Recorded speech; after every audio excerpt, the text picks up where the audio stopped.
السلام علیکم، learn psychology and skills course session 12 میں آپ سب کا خوش آمدید۔ آج کا ہمارا ٹاپک ہے دی سیلف یعنی کہ نفس، ذات، جسم یا جان۔ تو آئیے آپ اسٹارٹ کرتے ہیں۔ سب سے پہلے سیلف کی ڈیفینیشن ہے۔ Self is the centre of personality from which all the psychological phenomena originate. مطلب کہ سیلف جو ہے، نفس جو ہے یا ذات کہہ لیں، جسے ہم جان کہہ لیں، پورا سائیکالوجیکل فینومینا، پوری سائیکالوجی اس کے ارد گرد گھومتی ہے۔ تو سیلف کی یا نفس کی یا ذات کی 6 طاقتیں یہاں پہ لکھی گئی ہیں۔ پہلی ہے اینگر یعنی کہ غصہ، دوسری ہے امپلس کا مطلب کسی چیز کی شدید خواہش ہے۔ اس کے بعد ہے اپریہنشن کا مطلب یہ ہے کہ آپ کی سمجھ، آپ کی سوچ۔ اس کے بعد انٹیلیکٹ ہے، انٹیلیکٹ آپ کی عقل۔ اس کے بعد ایپیٹائٹ آپ کی بھوک ہو گئی، اور ول آپ کی قوت آزادانہ ہو گئی یا قوت ارادی ہو گئی، کسی کام کو کرنے کے لیے آپ بالکل آزاد ہیں۔ تو اس کے بعد جیسا کہ ہم سب جانتے ہیں کہ انسانی جسم جو ہے وہ 2 چیزوں، باڈی اور سول یعنی کہ جسم اور روح سے مل کر بنایا ہے۔ تو روح کی 2 اقسام ہوتی ہیں، روح ربانی، دوسرا روح حیوانی۔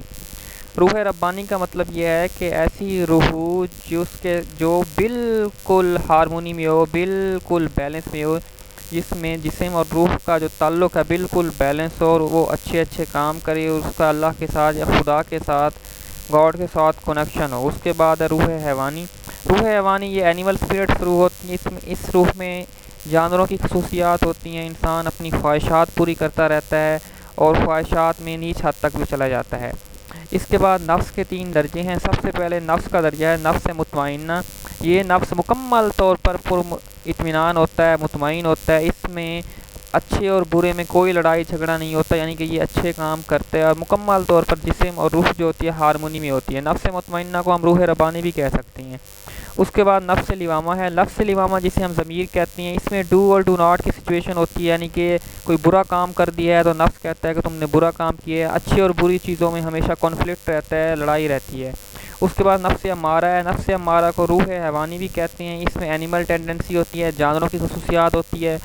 اس میں انسان اپنی خواہشات کو پورا کرنے میں لگا رہتا ہے، ہر وقت نیگیٹو چیزوں میں لگا رہتا ہے۔ اس میں گریڈ ہو گیا، لالچ ہو گیا، آپ کا غرور ہو گیا، غصہ، جنسی خواہشات وغیرہ اس میں شامل ہیں۔ چلیں جی، آج کی ہماری اسائنمنٹ بھی ہے۔ اسائنمنٹ ہماری یہ ہے کہ کوئی سی بھی 10 نیگیٹو پرسنالٹی ٹریٹس بتائیں جو کہ نفس امارہ کی وجہ سے ہوتی ہیں۔ امید ہے آپ کو آج کا لیکچر سمجھ آیا ہوگا۔ Thank you very much. اللہ حافظ۔